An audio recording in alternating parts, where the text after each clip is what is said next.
السلام عليكم ورحمة الله وبركاته. وأنا دكتور براء حسين جامعة دكتور حنون جود iyo takhasus psychiatriga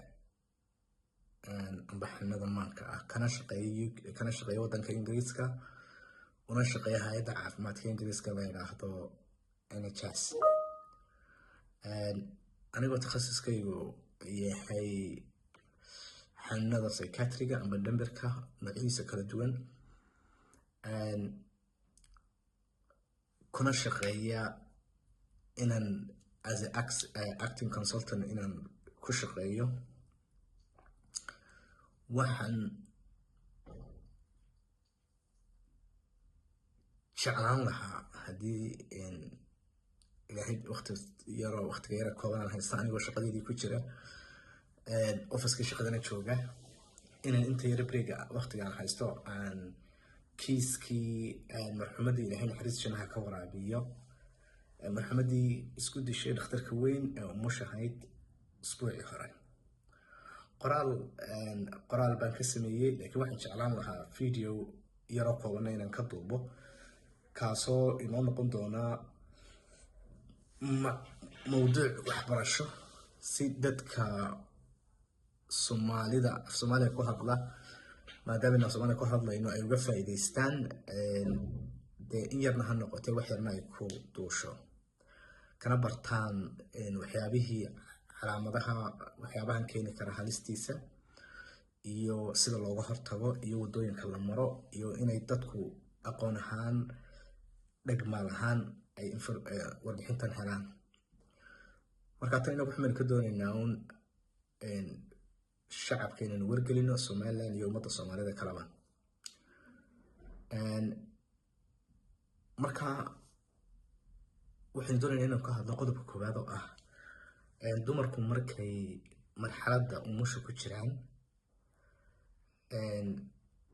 waxay maraan xaalado kala duwan oo isbedbedelo xaaladood marka saddex xaaladood baa inta badan aad u common u ah amba la wada og yahay systemka caafimaadka aad loogu yaqaana saddexdaas waxay kala yihiin ka koowaad oo ah wax la yiraahdo baby blues iyo ka labaad oo la yiraahdo postnatal depression iyo ka saddexaad oo la yiraahdo postpartum psychosis saddexdan xaaladood oo ku dhici kara maanka markay gabadhu umusho ayaynu mid isu taagi doonaa si aynu u kala ogaano saddexdan waxay kala yihiin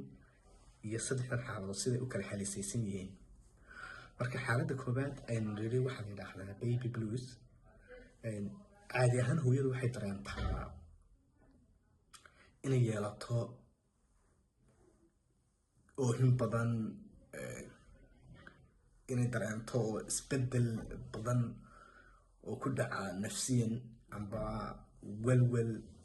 daalimaad badan laakiin inta badan waxa dhacday inay usbuuc amba laba usbuuc bar oo arrinkaas hooyada ka dhamaado oo hooyadu waxay yeelan kartaa waatana iga karti oo inay oohin badan yeelato inay dareento isbedel badan oo jirkeeda ah emotionkeeda dareenkeeda inay yeelato welwel inay daalimaad dareento marka caadi ahaan labada ugu taga ka labaad ee aynu doonayno inaynu ka hadalnaa waxa la yiraahdaa isaguna waa ka koobaad iyo ka labaad u dhexeeya waxa postnatal depression baa la yiraahdaa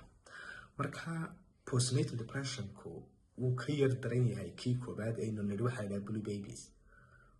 oo blue babies inta badan weliba wuxuu ku dhacaa hooyada marka koobaad dhasha laakiin hooyo kasta uu ku dhici karaa umusha marka kan labaad ee postnatal depression ku xaaladda labaad isagoo kasii xun oo kasii daran baby blues isagoo wuxuu yeelan karaa in hooyadu murugo joogta rajabeel tamar yari badan hurda xumo xiisa la'aan dareen inay dareento guilty amba dembi iyo xaalado kasii daran tanba marka qaarkood hooyadan waxay ku fikraysaa inay istishabe amba ilmaheeda wax yeesho ka saddexaad mid kasta marka waynu ka hadli doonaa systemka si loo ogaado xaaladaha hooyadu marayso waa in marka hore system amba qorshe jiro lagu ogaan karo hosbitaalada hooyadu ku dhalaan lagu baarayo lagu screen karaynayo lagu weydiino su-aalo yaryar oo dhib yar oo laguna ogaan karo waxa ta saddexaad waxaa la yidhaahdaa postpartum psychosis marka kanu saddexda xaaladu labada xaalada hore uu kasii dareeyay oo isaga dhowr week kadib uu dhacaa isaguna waxa weeyaan psychiatric emergency baa la yidhaahdaa waa in si degdega oo maan ahaan loo daweeyaa marka hooyadu maxay dareemaysaa ka saddexaad hooyadu waxay dareemaysaa jahawareer waxay yeelan kartaa jahawareer hurda la-aan badan oo aada u daran oo dhowr habeen aanay seexanayn hooyadu shaki badan bay yeelanaysaa shaki iyo paranoidkaas oo iyadana shakido in hooyadu maqasho hallucination visual oo auditory hallucination maqal iyo muuqaal jabaq maqal iyo muuqaal humaaga laakiin dadka kale aanay arkayn taas waa idin kale psychosis oo inuu qofku fikirkiisuna dawaqo disturbing ku dhaco hadalkiisu dawaqo oon si fiican loo fahmin araggiisa iyo maqalkiisuna dawaqo afartaasaa la isku ilaad waxaa la yidhaha speech disturbance visual disturbance auditory and visual hallucinations thought disorder these are kind of psychosis symptoms laakiin hooyadu calaamadaha markay yeelato hurdadii horaata uma aanu baahan marka iyadoo psychosis xaalad aada u daran weeyaan marka xaaladdan waxay u baahan tahay haddii labadinkeeda leeyahay emergency si degdeg ah qofka loo daweeyo in markaba la baaritaan lagu sameeyo psychiatric qof takhasus loo keeno deetana uu baaro dawo degdega la siiyo sidaa lagu ilaaliyo ilaa intuu qofku labadinkeeda ilaa hooyadu intay dawoobayso marka sistemadan waxay naga caawinayaan inay dhibaato si yar loogu xallin karo lagu daweyn karayay inay keento xaalad inuu dhimasho ay gaadho mararka qaarkood waxaa kaloo yaraa aada u muhiima oo innaga iyo qofka ehelka la-ah hooyada amba umusha amba dhakhaatiirta caafimaadka amba neersiga amba cid kastoo xaaladeeda ku wareegsan inay calaamadahan digniinta aada arkaan oo ay bartaan oo ay dareemaan markaa qoyska iyo shaqalaha caafimaadka waa inay si gaara arrintan ishoogu hayaan tusaale ahaan qoysku waa sources amba waa information muhiima oo laga heli karo waxyaabo badan oo aanad adiga aanay hooyadu amba qofkan aad isku cusubtihiin aanay kuu sheegi karin markaas information wararka warbixintan la helaa inay ku dhahdaan inaad adigu amba dhakhtar ahaan amba nurse ahaan amba midwife ahaan amba ehelka qofku inay dhahdaan dabeecadaheeda si weyn ayay isu bedeshay inuu qofka dabeecadeeda si weyn isu bedelo amba ehelka kuu sheego amba aad aragtaba dhakhtarta amba nurse amba midwife inaad ay ku dhahdaan dhowr habeen may seexan amba adiguba aad dareentay inay dhowr habeen seexan hadduu qofka kula joogo umusha inay dhahdaan qof jahwararsan oo qofka noqdo markasta ka xasan adigu aad dareento amba ehelka dareemo inay hooyada umusha aad ku sheegto codod bay maqlaysaa amba wax kale arkaysaa amba hadalkeedu waa isdhaaf amba ehelkeeda ku sheego amba adigu aad ka dareento inuu qofka shakiyo adiga kaa sheegto amba ehelkeeda ay kuu sheegaan ay dhahdaan waa shaksantahay amba inay ku tiraahdo nolosha qiimo ma leh amba ehelkooda ay ku tiraahdo amba waan rabaa inaan dhinto waxyaabahan oo kale amba aan dilo ilmahayga nafteeda iyo ilmahaba inay waxyeelo gaarsiiso ay ka hadasho marka waxyaabahan waa calaamado ku tusaya halista qofkan iyo xaaladiisa dhimbarku halkay taagantay calaamadahan lagama sugi karo inuu iska soo noqo inay qofku iska bogsado laakiin calaamadahan waxay u baahan yihiin dawo degdega si degdega mental health degdega assessment lagu sameeyo kadibna gargaar caafimaad oo daaweyn degdega la siiyo mental healthka maalinka marka xaaladda noocan maxay bahda caafimaadku ka baran karaan marka dhowr qodob baan doonaya inaan hadlo 1 2 3 4 qodobka koowaad waxaan oran karnaa hooyada umushay caafimaadkeedu ma aha oo keliya the physical health caafimaadka jirka oo sida dhiigkarkii, macaankii, infectionkii, ilmihii okeeya, hooyadii oo muuqaalkeeda okeeya. waxaa kaloo muhiima in la weydiiyo, la ogaado su-aalo basiga la weydiiyo yaro kooban, sida maanka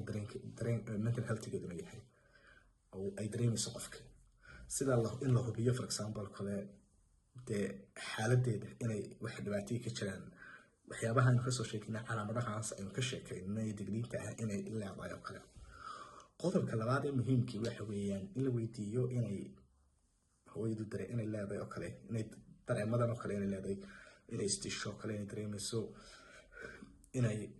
calaamadii psychosiska aan ka sheekeynay in si laga screen gareeyo, laga shaandheeyo sida mental health iyo suicidal screening, kaasoo muhiim u ah qofku sida caafimaadkeeda marka la jeegarayo caafimaadkeeda waa saxsan waad ka bixi kartaa, inay maskaxiyan loo iskaan gareeyo ayana muhiimta oo qof takhasuskan u leh amba la taabaro nersanka amba midwife-ka deetana su-aalaha si screen oo basic loo weydiiyo si loo ogaado xaaladeeda caafimaadka maskaxda ugu taagan yahay hooyada dhashay. qodobka kale yana aadka u muhiimka ah waxa weeyaan oo saddexaad inay mararka qaarkood xaqiijin badbaadada haddii la dareemo hooyada aynu caafimaadkeedii maskaxda la eego, haddii wax shaki lagu arko oo digniinaha aynu sheegnaya in la joojiyo, dabeetana observation lagu sameeyo, dhowr cisho la eego dhaqdhaqaaqeeda, observation la monitor gareeyo si loo eego isbedelka xaaladdu kasii darto iyo inay kasii wanaagsanaato. haddii xaaladdu kasii darto la daweeyo si degdeg ah. qoyska waa in la dhegeystaa, waa resources important qoyska hooyadu. marka mararka qaarkood waa muhiim hooyadu markay meesha timaado oo laga screen gareynayo, laga yar su-aalaha la weydiinayo, screeningka maankeedu siduu yahay, xaaladeedu in la weydiiyo for example oo kale family la waa sidii hooyada hortadeedii waxay ku odhan karaan dhowr cisho may seexan, waxay ku odhan karaan hadaladeedu way isdhaafayaan,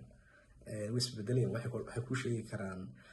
waxay sheegaysaa waxyaabo aan caadi ahayn oo dee ay la yaabaan, amba inay ku yidhahdaan qoysku qofka naqaanin maahaba. marka macluumaadkani waa macluumaad aad u important, digniin caafimaad maaha oo maanka ah. qodobka kale doonaya inaan ka hadlayana aadka important waxa weeyaan, inkastoo shaqadii ku jira laakiin waan ka gaargaarsiinaya, aan jeclayn ka hadla waxa weeyaan maxay maamulka hosbitaalku ka baran karaan arrinka noocan haba dhacdooyinka noocan markay dhacaan, oo su-aashu noqon oo kale su-aasha keliya aanay noqonin yaa khalad kale, oo qolyihii siyaasaduna ay dhahdaan yaa khalad kale, ayna ku kicin cagta mariya iyagoo ku dhowdo. waynu ka hadli doonaa shacabka, bulshada iyo kuwa xisbiyada mucaaradka amba dadka dee jaaniska ka eegta xaalada caafimaadka dhaca. marka waxaa yana aad iyo aad muhiim u ah in waxyaabaha dhaca nidaamka aanay ahayn oo jis qaladka dhaca, laakiin aan dhahno waxa sida kale oo inay sidee kale magaranaysaa maxaa dhacay, waxa in la isweydiiyo maxaa dhacay, maxaa nidaamka ka maqnaa amba ka khaldanaa, maxaa si la bedeli karaa si aanay waxan mar labaad inoogu soo noqon. su-aalaha important, maxaa dhacay, maxaa nidaamka ka maqnaa amba system kan qofka hospitaalka ku yimi, wadadii uu marayay clinical history oo markii uu soo galay qofka meesha, su-aala ma la weydiiyey, physical health xanuunkeeda jir ahaaneed iyo kamaanaheed ma la weydiiyey. haddaanay jirin sidaa loo bedeli karaa arrinka, maxaa haddii arrinkan uu jiri lahaa la weydiin lahaa su-aalahan wax ma laga qaban lahaa intaan kiiskan u dhicin. su-aalahana muhiim oo maamulka hosbitaalku inay maskaxda ku hayaan ay tahay si ay wax uga bartaan kiiskan, because kiiskan waa waxbarasho ina koskareeyey amba aynu ku baranayno naf aynu weynay. haddii laakiin bal ka waran naftiina aynu weynay, waxna aynu ka baran weynay kiiskan halista ah ee hooyadu isku dishay, oo kuwii siyaasaduna meel ka soo qayliyaan iyaga uun aqoonna u lahayn, qof aqoon lana aan meesha keenin, deetna kiiskii oo dhan ay muran geliyaan iyo buuq, deetna kuwii hosbitaalkuna qoladii hosbitaalkuna ay u jawaabaan qoladii halka soo qayliyaan, deetna wixiiba ay noqdaan chaotic marka anigu waxaan arkaa kiiska inaynu wax ka barano si ay bulshadeena wax ugu taraan mustaqbalka hooyinka mustaqbalka inuu badbaadino dowlad ahaanna waxa noogu tarto laakiin kuwa mucaaradka hadday qaanuun soo taagaan wax alternative options aanay hayn waxyaaba aanay waxaan ku bedelayaan aanay hayn de waxay u egtay inay wadadii ileen kuwan qoladan hospitaalka joogta hadday doonaan aqoonintooda ha yaraata laakiin dee cilmi bay u leeyihiin waa shaqadii bay wadaan laakiin haddii aanad aqoonna u lahayn laakiin aad at the same time aad directionkii wax loo baarayayna aad khalkhal geliso dee khasaaran baad la taaganta meesha marka waxa iyana aan odhan lahaa qodobka muhiimka ah in waxa loo baahan yahay ay tahay in isbitaaladu yeeshaan for example oo kale habka loo aqoonsado hooyooyinka mental health riskiga ah mental health riska sare leh oo in su'aalaha la weydiiyo systemkii meesha daan historyga clinical historyga marka la qaaday aan qofka la weydiin marka la weydiiyo oo suicidal iyo self harm risk assessment protocol la mariyo oo qofkii marka la weydiiyo clinical history baa laga qaadaa waraysi baa laga qaadaa waraysigana lagu kii man physical jirko kaliya aan la weydiinay la weydiiyo kii maankana protocolka marka lagu daro in shaqaalaha hospitaalka la tababaro in la sameeyo clearance escalation pathway oo ah dee haddii xaaladii qofkii markii su-aalaha la weydiinay la ogaado inuu problem leeyahay sidee baa loo refer garayn karaa si degdeg ah hospitaalka dhexdiisii oo dee dadkii shaqada lahayd mental health hawshan ugu qaban lahaa in la isku xidho hospitaaladii maternityga iyo mental health servicekii oo hospitaalkii hooyada ku mureysay marka su-aalaha la weydiiyo hadday kasoo baxaan xaalad maan jiro si degdega loogu yeeri karo qoladii mental healthga si ay qofkan xaaladooda ula socdaan in lagu sameeyo systemka dhanba aynu kiiska ka dhigano review and learning ma garanaysaa a serious incident ka dhac waxaan qodobkayga ugu dambeeya oo aanan jeclayn inkastoona jeclayn in arrimo siyaasadeed ka hadlo oo ku koobnaado dee kiiskan learning pointgiisa haddana waxaa aad iyo aada muhiim u ah inayna because xisbiyada mucaaradku waxay halkan u joogaan inay xisbigan marka xukuumadda haya bedelaan oo ay ku bedelaan better leadership hogaamin ka fiican tii hore ilaa iminka waxaynu arkayno tusaale ahaan xisbiga ka mas-uuliyiintiisu ay ka hadlayeen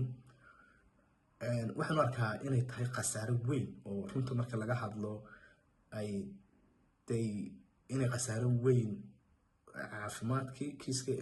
caafimaadkii hospitaalka Hargeysa iyo Somalilandba ay khasaaro soo jiideen sababtoo ah markaad kiis ka hadlayso marka koobaad waa inaad aqoonteeda lahaataa waxaanu ma aha political point scoring ma aha su'aalo siyaasadeed iyo wax magaranaysa arrin waxyaabo simple oo dee aad odhan karto waxaad u baahan tahay clinical evidence iyo baaritaan rasmi ah in lagu sameeyo filekan oo aan si degdega looga jawaabin iyagu waxay ugu horreeyay meesha lasoo fadhiisteen oo ilaa caafimaadka loo diiday waa crisis and chaotic situation bay abuureen taasoo aan faa'iido dadkana u ahayn hospitaalkiina u ahayn waxna laga baranayn nafna la waayo marka anigu waxaan odhan lahaa marka koowaad informationka ururiya qof kastoo doonaya inuu wax sheego informationka ururiya sidee wax u dhaceen maxaa meesha ka khaldanaa sidee wax maya la maskariyey dhakhaatiirta kiiska inaad basic aad hesho marka hore waxyaabihii laga khaldamay aad eegto alternative in waxyaabaha aad ku bedelaysa aad ugu xaana aad eegto dadna aad constructive evidence ururiso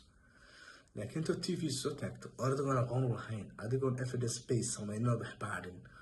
adigoo qof intii hadlaysay oo ka mid ahayd hal qof oo